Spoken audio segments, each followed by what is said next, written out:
Hello.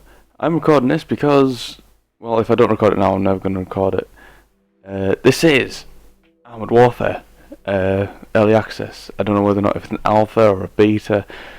Either way, uh, this is a very. I've only got like 2 hours at best of filming this, and it's going to go offline in a couple of days. So if I don't film it now, I'm never going to get it recorded.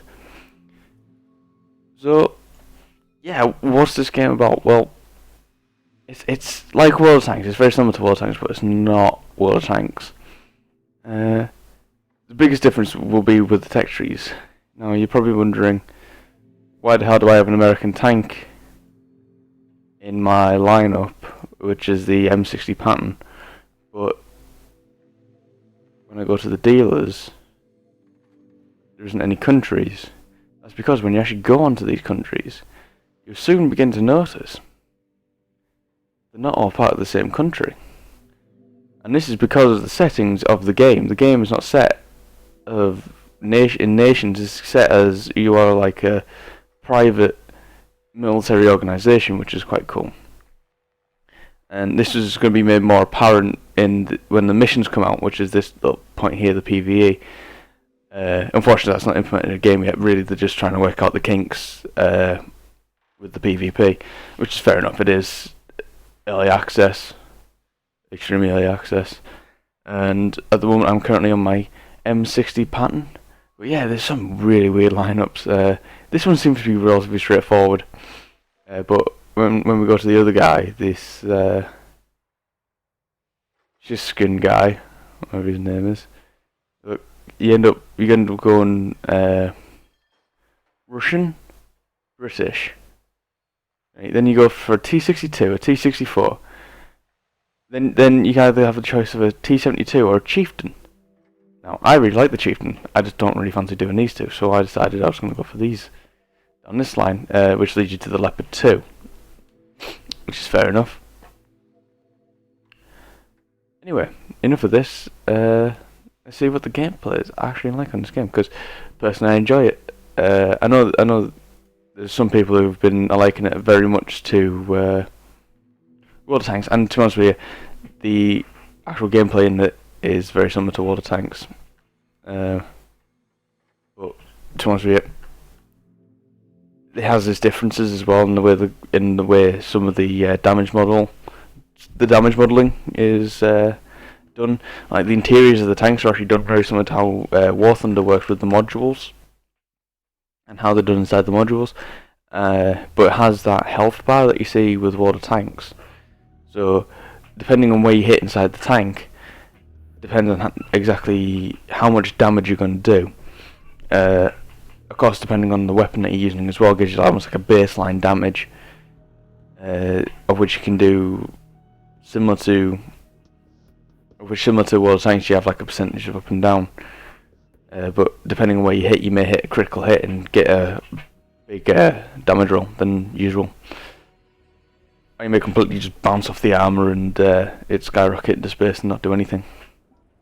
Yeah, to be honest with you, I haven't really been enjoying the M60 Patton overly too much at the moment. I have played this before in the alpha. I did get into this for free this time because I was in the alpha. Look at my FPS. Because I'm recording. I had this thing with the engine and the upgrades and stuff like that, but unfortunately I had to restart all over from scratch.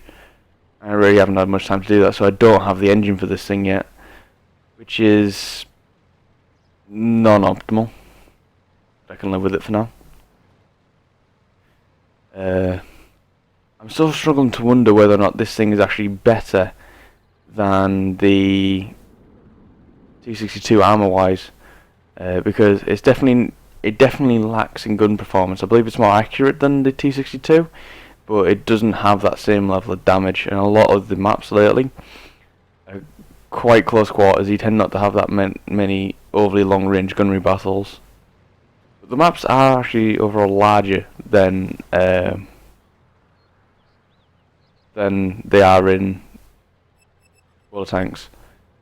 In these, the map sizes, I believe, go between 1,000 and 2,000 meters, in water tanks, the map sizes only max out at 1,000 meters. So some of these maps are upwards of double the size of the ones of water tanks. Like Battlefield and Call of Duty, really. I guess that's the best way I could describe it. Ooh. That'll be a stone. And I can't drive. Oh. Now, don't expect any amazing gameplay out of this. I'm really bad at this game. Doesn't stop me enjoying it, like, but still. There's been numerous times when I've just got into a slugfest with somebody and then someone just jumped me. I've been the first guy to die on my team.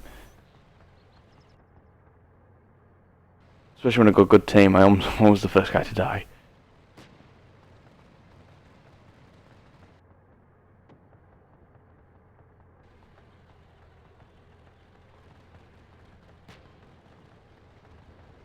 Right. Could try and be sneaky here and go down this way. This tank's not very fast without this thing. Tanks in this game will actually go up to a high speed. I mean, I can get this thing up to 50 kilometers in some cases. It sounds a bit odd to think that the tank that's currently going 17 kilometers can actually go up to 50 kilometers, but it can. It just finds it very hard getting there.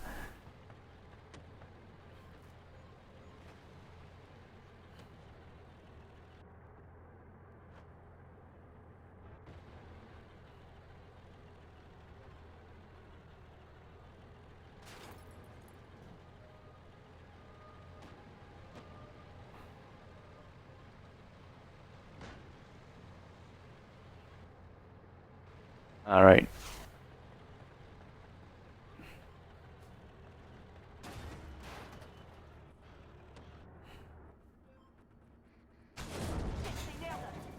Loader down, taking over. No pen. Oh, no pen. Oh, there we go. Scrape this shot as well.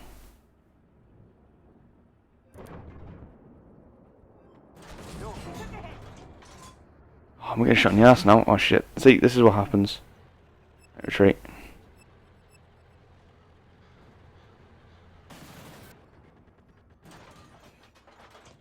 He's gonna be coming out. He's coming out. Ah, you little shit.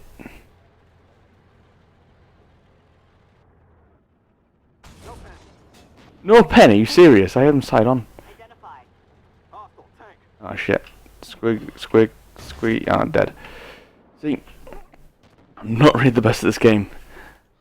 We died pretty fast and didn't do that much damage there. But I guess we can stick around and spectate some of these guys. Sorry about being so crap.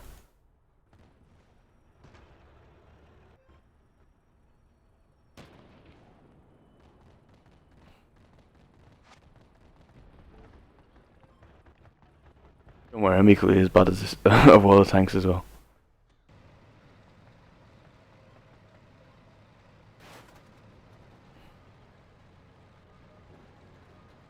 Yeah, I've been having some rather crap games in the M60 at the moment. Get more experience out of the Lav 150, the tier 2. Which is literally just like a little light tank that runs around and shoots people. With its not a lot of cannon. What's this guy doing? Leave him be.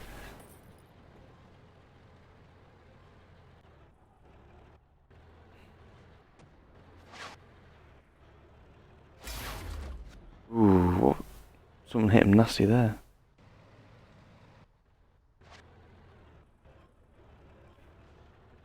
So yeah, personally, I think it's personal opinion what you make of this game. But like I said, if I wasn't going to record this now, I was never going to record it. So it's probably best that I didn't wait until like an optimal game to actually do anything.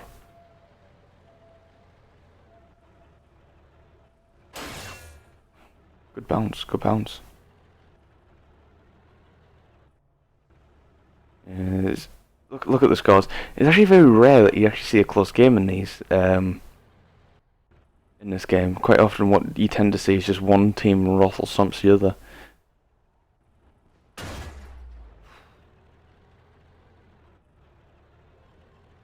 One little fella. What are you gonna do? We're gonna lose. I mean, if you look at their team, they've simply got more tanks, and a lot of tanks are on low health.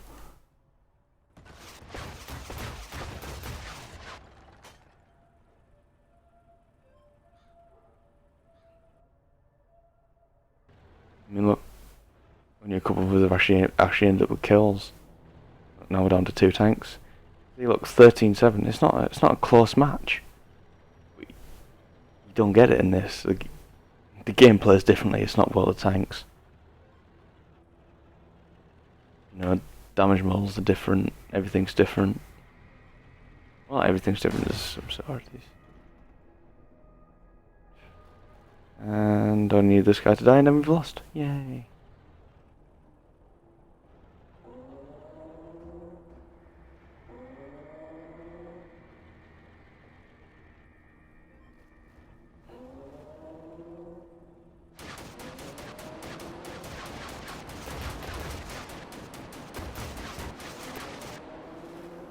Well, I'll tell you what, he did put up a decent fight.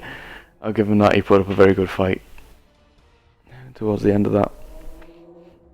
But yep, that's a defeat. It's sort of my fault. You know, I'm not as good as I am in, say, World of Warships at doing this. My expectations are a lot lower.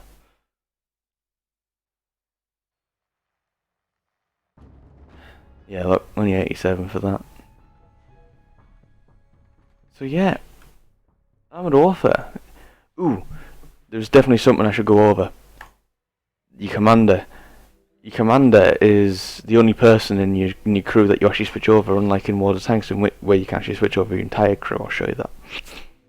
Where you can actually switch over your entire crew, you can only actually switch over your commander. The rest of these guys actually stick with this specific tank. And as you can see, she's getting leveled up as we speak, and as she levels up, we can do stuff to her. So, like, you know, take an aim, 10% improved aim time, 10%. What's that? Base capture it.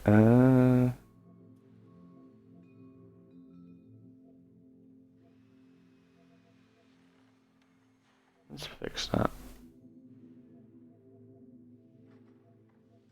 There we go. That's better. So that fixes her, and yeah, you can click retrain and train them into different things. It costs you money though. Yeah, that's pretty cool. You got your crew. They give you certain bonuses as well.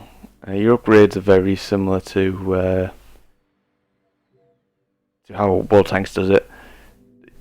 You're going to draw a lot of lines of similarity at this point with World of Tanks, and fair enough, this is the competition to World of Tanks, so it's pretty much the only thing that you are really going to be drawing lines of similarity to. I mean, this is what we need, this engine, and we need these things, the rangefinder and the gunner's periscope.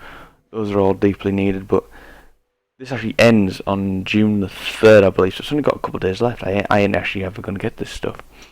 And then, once this ends, they're going to start up a new one, and I hope I get into that one.